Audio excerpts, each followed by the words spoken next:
If you're a big swim team and you like to order a lot of gear, maybe you ought to check out Swim Outlet Team Division for these reasons. Swim teams receive a 10% discount on bulk orders. Swim teams or organizations get an 8% commission on referred sales. You'll also like their customization services, which is affordable and available at all times during the year for all team gear. With over 50,000 items in stock, you can get most anything you want. Swim Outlet Team Division. You need to try it out. You'll be glad you did.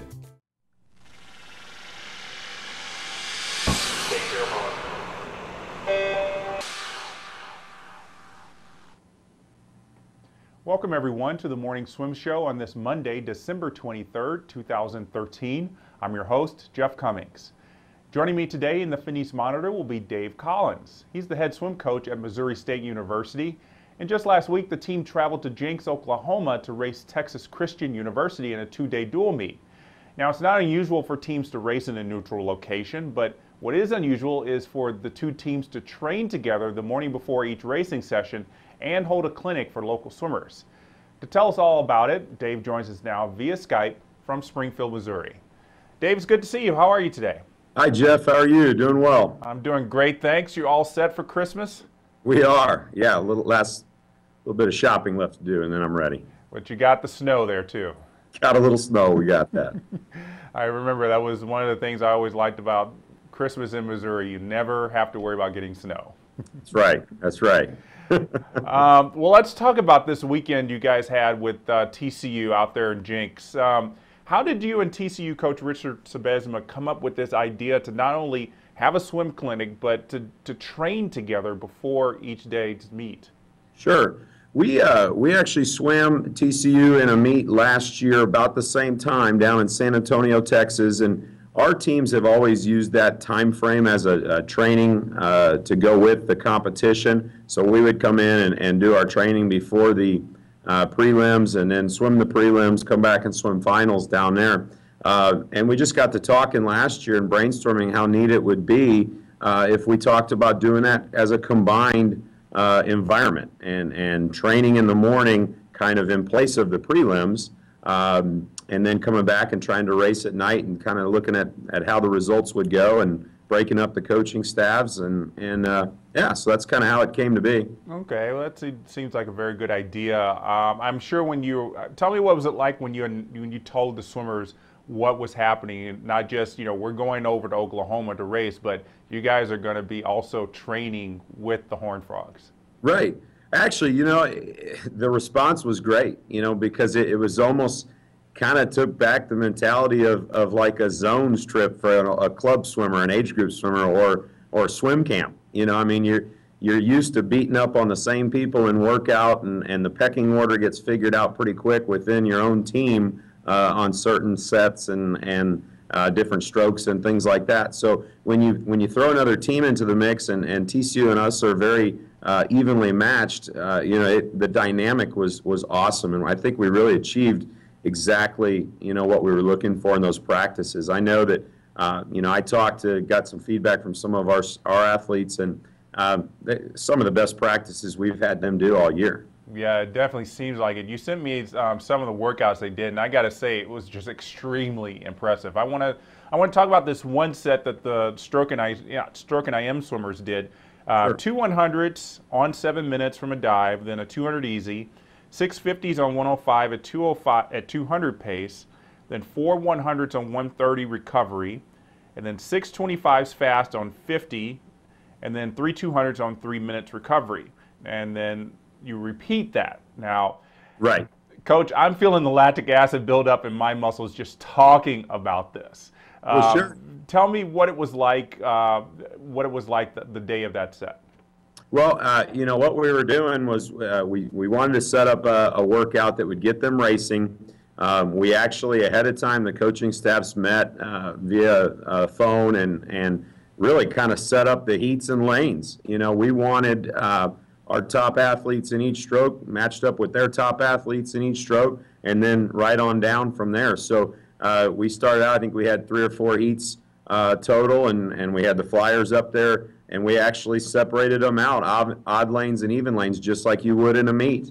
We put the fast guys in the middle and out towards the outside lane from there. And basically what we did there in a 2.5-hour workout was we got a total of probably 20 races. Whereas if we were doing a prelims at a similar meet, you're getting one race, So it was a lot of fun, and we tracked those. We recorded all the times of all the 4 100s and documented those, and some really good results came out of that. Well, I want to talk about one in particular, Paul Lee, your NCAA qualifier from last season. On his 4 100s backstroke, he went from 52.1 to 48.3, which is remarkable. I know he was doing it from a backstroke start, but still, just to do that in a workout environment, like I said, the lactic acid had to be pretty high in all these swimmers. So tell me what it was like to watch him progress to a 48.3.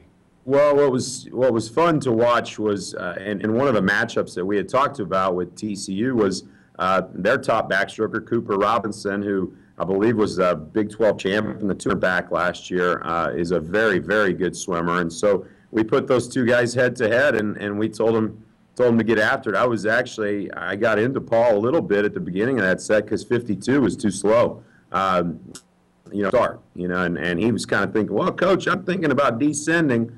I'm going, well, let's see if we can get under 50 in the rest. And, what was impressive for that too is then he came back at night and went 47 in the 100 in the meet. So, that was nice to see.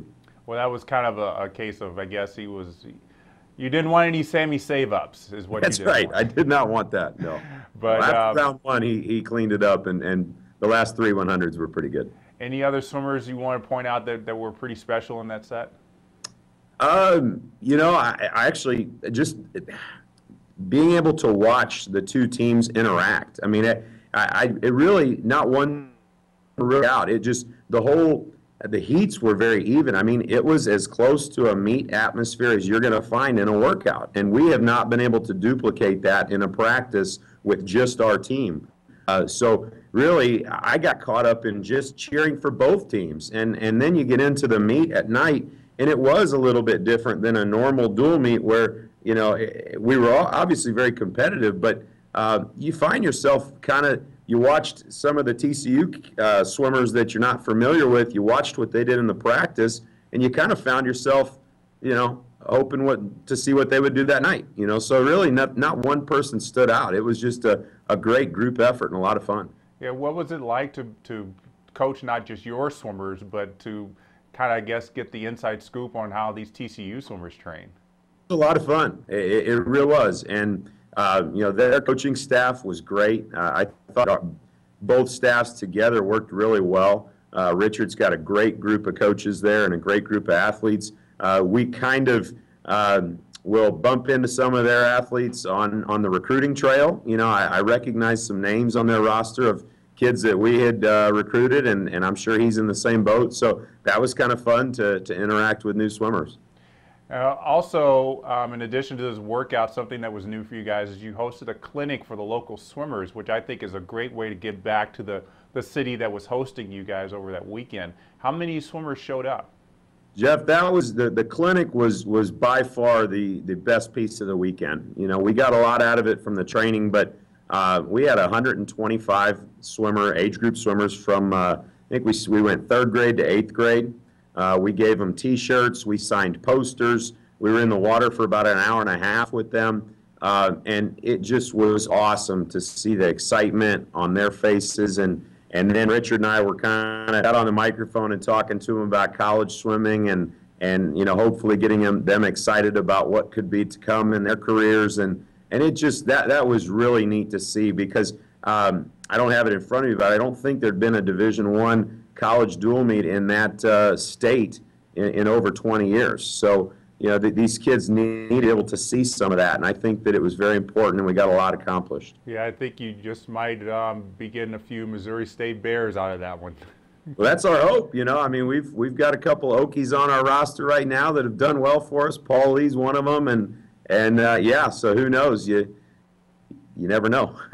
Yeah, and I think what's really exciting about this also is, the swimmers get to really understand, your college swimmers really get to understand the importance of giving back to the community and doing a clinic like this. Because I would imagine, college swimmers don't normally do stuff like that. Maybe in like a swim camp kind of environment, but swim clinics are very different. I would imagine they learned a lot about themselves too. Sure.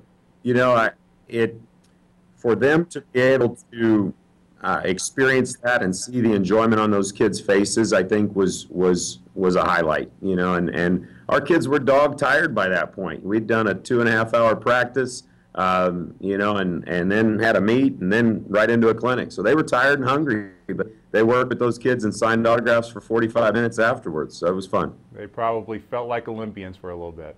That's right. They really probably did. They were the superstars of Jinx, Oklahoma for a few hours. Well, do you think either you and TCU will do this again, or do you think you want to do this with another team next year? Well, you know, we're definitely going to evaluate, you know, how it went. You know, I was very pleased, and I know Richard over at TCU was very pleased. Could maybe even be something that you break into 4 teams, and you segment out the trips, and maybe you could do a 4-way dual meet, you know, over the 2 days. Who knows? You know, I mean, hopefully this is something that maybe some other teams will do too. And again, we targeted the Tulsa Jinx area because it was halfway in between the teams, and there wasn't a college team in the state for the NCAA level, and so you know, it was a great fit for us, and definitely something we'll look to do again. Yeah, I think you hit the nail right on the head. This is something that really hasn't been done, and it really, I think, makes the swimmers more excited about going. I mean, it's one thing to go to a different city and swim in a dual meet and then go back home. I mean, it gives it a little more purpose to the whole weekend. Sure, you know, and you saw kids exchanging cell phone numbers, and I saw on Twitter kids were interacting with the TCU team. So, you know, it was just a lot of fun, and we've got to keep our sport fresh, and we've got to do things like this because we wanted it to not just be another dual meet on the schedule. And like I said, we got some of the best days of training that we'll get all year in those 2 sessions in the morning. So how do you move on from this? What will the momentum be heading into holiday training? Well, you know, that's another reason why we like that weekend, because it's after finals week, you know, so the kids already kind of on a high because they're done with finals and the stress been removed of their final exams. So, you know, we got that good training before we let them go home for about 8 to 10 days. Then we're going to come back and get our athletes out to Colorado for an altitude training camp, and then we got to finish up the season. And hopefully get more than Paul Lee to the NCAAs. That would be our goal, Jeff. I know when I spoke to him just recently, he sounded really hopeful that that's going to happen. Yes, you know, and that's something we've talked about since day one is you know, we want to continue moving our program forward, and we feel that we've got some athletes that are going to be right there in the mix, you know, and so now it's going to come down to the training and a little bit of luck and swimming fast at the end.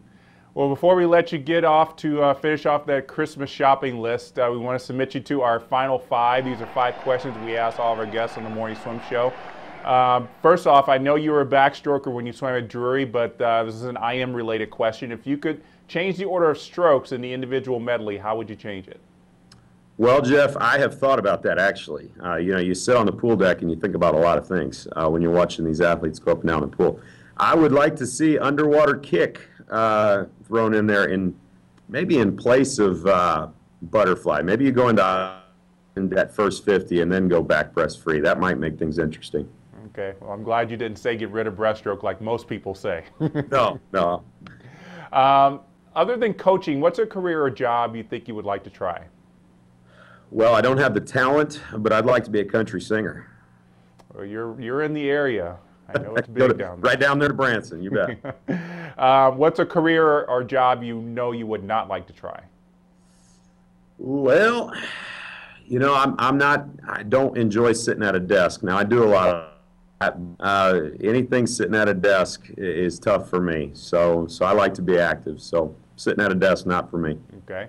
If you could change or add any of the rules in the swimming rule book, what would it be? Well, that's a tough one.